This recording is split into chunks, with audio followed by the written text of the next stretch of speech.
Assalamualaikum warahmatullahi wabarakatuh. Selamat datang di video pembelajaran komputer akuntansi Mayop bersama Teacher Mila Karmila. Oke, kali ini kita kembali melanjutkan penginputan bukti transaksi pada perusahaan PT Zikri Elektronik yang sebelumnya sudah kita buat. Tentu kalian harus buka terlebih dahulu filenya sehingga muncul tampilan Command Center seperti ini. Di video sebelumnya kita sudah sampai di dokumen 12. Jadi sekarang kita lanjut ke dokumen 13. Anak-anak silakan lihat lagi soal kalian. Untuk dokumen 13 itu ada voucher kas kecil. Voucher kas kecil yaitu pengeluaran yang dilakukan oleh perusahaan menggunakan kas kecil, yang mana sifatnya relatif kecil dan sering terjadi. Di sini ada pembayaran reparasi dan pemeliharaan alat kantor senilai Rp810.000. Untuk transaksi ini di dalam Mayop kita catatnya di modul banking dan pilih spend money. Baik, nah ada di sini pilihan untuk pay from account-nya. Akun yang kita gunakan untuk membayar atau mengeluarkan kas kali ini adalah kas kecil, sehingga pay from account-nya diganti menjadi kas kecil atau petty cash, use account. Isikan untuk nomor voucher kas kecilnya, tanggal, serta jumlah yang dibayarkan sesuai dengan dokumen. Nomor voucher kas kecilnya yaitu VKK 12-5 pada tanggal 11 Desember 2015. Jumlah yang dibayarkan Rp810.000. Nah, memonya kalian isi dengan keterangan voucher kas kecil, yaitu untuk pembayaran reparasi dan pemeliharaan alat-alat kantor. Kemudian kita tap lagi akun yang terkait dengan pembayaran reparasi tersebut, yaitu jasa reparasi atau maintenance and repair. Kemudian use account. Kemudian tap satu kali lagi, dan untuk melihat bagaimana jurnalnya apakah sudah benar atau belum, kita lihat di rekap jurnal dengan mengklik Ctrl R, yaitu untuk pembayaran reparasi dan pemeliharaan alat kantor, jurnalnya di debit maintenance and repair expense, di kreditnya petty cash sebesar Rp810.000. Jika jurnal dan angkanya sudah benar, maka kita bisa record. Kemudian cancel. Oke, sekarang kita lanjut ke dokumen 14, adanya nota kredit yang dikeluarkan oleh perusahaan kita, PT Zikri Elektronik. Kalian masih ingat nota kredit itu adalah bukti transaksi terjadinya retur penjualan. Untuk retur penjualan, jika diinput di dalam Mayop, ini sama halnya dengan penginputan penjualan, yaitu kita buat di modul sales, kemudian enter sales. Dikembalikan oleh toko Bagas Elektronik kepada perusahaan kita. Jadi, yang awalnya toko Bagas membeli kepada perusahaan kita atau kita menjual barang tersebut kepada toko Bagas, ternyata barang ada yang rusak atau tidak sesuai pesanan, maka toko Bagas mengembalikannya ke perusahaan kita. Sehingga nama customer-nya di sini kita pilih yaitu toko Bagas Elektronik use customer. Kemudian kalian isi data-datanya mulai dari nomor faktur. Nomor fakturnya di sini adalah untuk nota kredit ya. Jadi yang kalian lihat adalah nomor nota kreditnya, yaitu NKR 12-1. Kemudian pada tanggal 14 Desember 2015. Karena ini merupakan retur penjualan, maka yang kita lakukan adalah kebalikan dari penjualan, di mana ship atau kuantitinya kita isi dalam bentuk minus, karena barang tersebut dikembalikan. -2. Kemudian kita tap. Untuk barang yang dikembalikan yang pertama yaitu kulkas 1 pintu, yang mana harganya adalah Rp3.300.000 per unit Kemudian lanjut ke baris yang kedua, untuk barang yang kedua yang dikembalikan juga sebanyak 2 unit kulkas 2 pintu. Di mana harga per unitnya adalah Rp4.900.000. Terlihat subtotalnya sudah sama dengan dokumen, yaitu Rp16.400.000. Serta adanya pajak Rp1.640.000 dan total menjadi Rp18.040.000. Ingat ya, untuk memberikan tanda minus di kolom sheet. Karena kalau kalian lupa membuat tanda minus, ini artinya adalah melakukan penjualan, bukan melakukan retur penjualan. Kemudian lihat di rekap transaksi jurnalnya ketika melakukan retur penjualan, yaitu piutang akan berkurang, kemudian ada retur penjualan, PPN juga berkurang, HPP juga dikredit ya, artinya HPP berkurang dan barangnya akan masuk lagi ke dalam perusahaan, yaitu persediaannya bertambah. Oke, kemudian kita record. Selain hal tersebut, kita juga perlu membuat data satu lagi untuk retur penjualan ini di bagian registernya. Jadi, kalian klik register. Jangan ditutup dulu jendelanya, kalian langsung klik di registernya. Nah, di sini nampak ya, di retur and credit ini kalian pilih. Sebelumnya tentu harus diganti dulu tanggalnya, yaitu dari tanggal 1 Desember 2015 sampai ke tanggal sekarang juga boleh. Kemudian kita lihat di retur and credit. Di retur and credit ada toko Bagas Elektronik mengembalikan barang. Kemudian kita klik apply to sell. Nah, diganti nomor ID-nya sesuai dengan dokumen, yaitu NKR 121 tanggal 14 Desember 2015. Nah, barang yang mana yang dikembalikan itu kita lihat juga di dokumen bahwasannya barang yang dikembalikan oleh toko Bagas ini adalah barang yang telah dibelinya pada tanggal 14 Desember 2015 sebanyak 18.040.000. Jadi kita klik di bagian ini sejajar dengan amount applied-nya itu di tanggal 10 Desember 2015. Mungkin dimaksud dokumen transaksinya itu adalah faktur di tanggal 10 Desember ya, bukan 14 Desember. Jadi kalian klik di amount applied yang sejajar dengan tanggal 10 Desember 2015. Kemudian jangan lupa di tab sehingga out of balance-nya akan menjadi 0 dan record.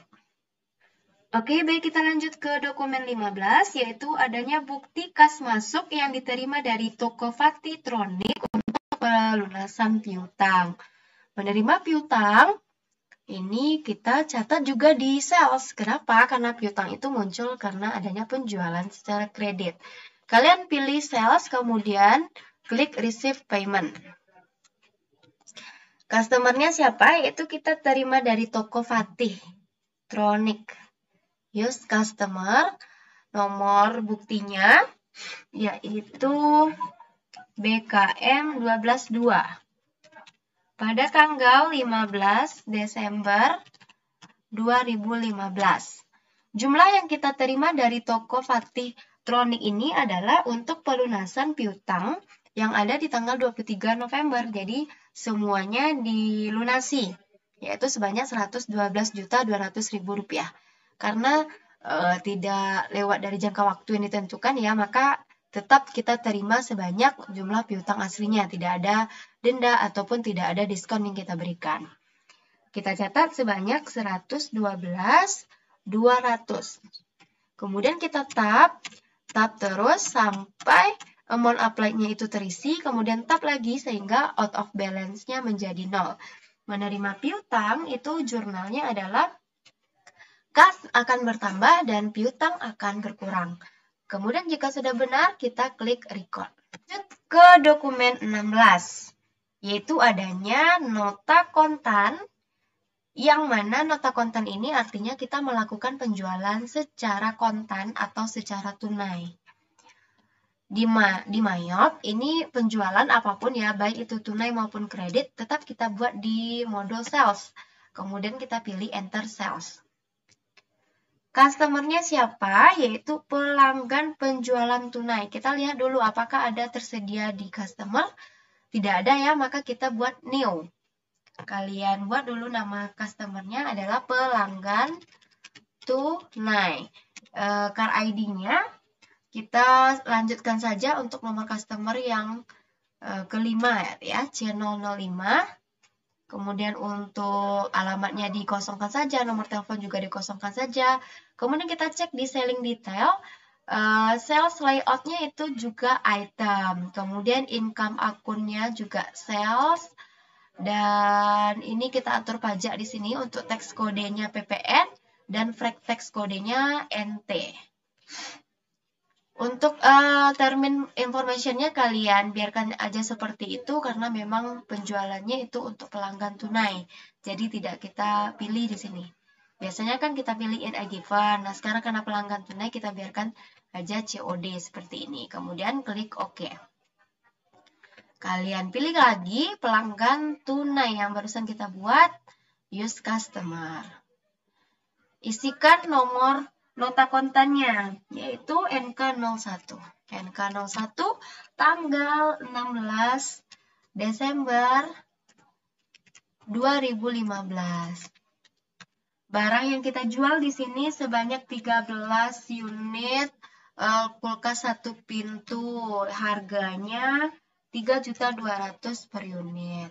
Kemudian yang kedua itu kita jual 15 unit untuk kulkas 2 pintu. Use item. Harganya Rp4.800.000. Subtotal di sini 113.600, adanya pajak 11.360 dan totalnya menjadi 124.960. Jika pekerjaan kalian sampai di sini, ini tandanya barulah penjualan kredit. Sedangkan kita melakukan penjualannya secara tunai. Nah, bedanya di mana? Paid today-nya itu diisi. Paid today-nya dibayar hari ininya diisi. Sebanyak amount 124.960 juta rupiah. Oke, kemudian dilihat jurnalnya. Kita jual barang secara tunai, maka awalnya muncul piutang dulu, kemudian baru kita terima cash in bank pada akun receivable-nya di bawah. Oke, kita record. Setelah kita lanjut ke dokumen 17, adanya bukti kas keluar yang dibayar kepada pemegang saham untuk membayar dividen yang terutang.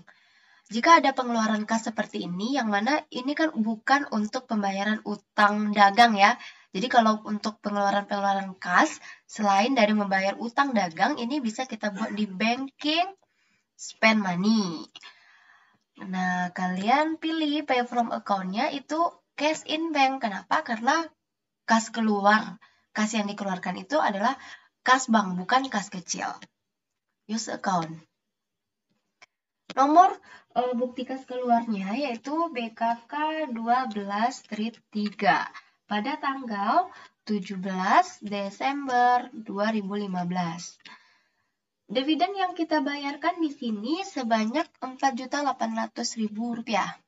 Diisi di amount ya, Rp4.800.000. Memonya adalah pembayaran dividen terutang. Karena di sini yang kita bayarkan dividennya adalah dividen terutang, maka akun yang kita pilih adalah utang dividen atau dividen payable. Nah, kalian pilih dividen payable, use account sebanyak Rp4.800.000. Kita lihat di rekap transaksi jurnalnya, pembayaran dividen ini akan mengakibatkan dividen payable-nya akan didebit, yaitu berkurang ya, kemudian kas kita akan dikredit, berkurang sebanyak Rp4.800.000. Jika sudah benar, klik record. Dan lanjut ke dokumen 18. Dokumen 18 ini ada faktur penjualan. Faktur penjualan di sini dikeluarkan oleh PT BNTH. Artinya, PT BNTH melakukan penjualan kepada perusahaan kita. Sehingga bagi perusahaan kita adalah transaksi pembelian. Kalau faktur itu dikeluarkan oleh perusahaan lain, berarti kita melakukan pembelian. Tapi kalau faktur tersebut dikeluarkan oleh perusahaan kita, maka kita melakukan penjualan. Karena pembelian, maka kalian klik di modul purchase. Enter purchase. Suppliernya yaitu BNTH. Use supplier. Isi data-data, nomor faktur, tanggal, sesuai dokumen, yaitu nomor faktur IE 1607. Kita melakukan pembelian ini pada tanggal 19 Desember 2015. Barang yang kita beli ada sebanyak 9 unit kulkas 1 pintu, yang mana harganya Rp2.850.000. Kemudian yang kedua, kita juga membeli 11 unit kulkas 2 pintu use item dengan harga Rp4.510.000.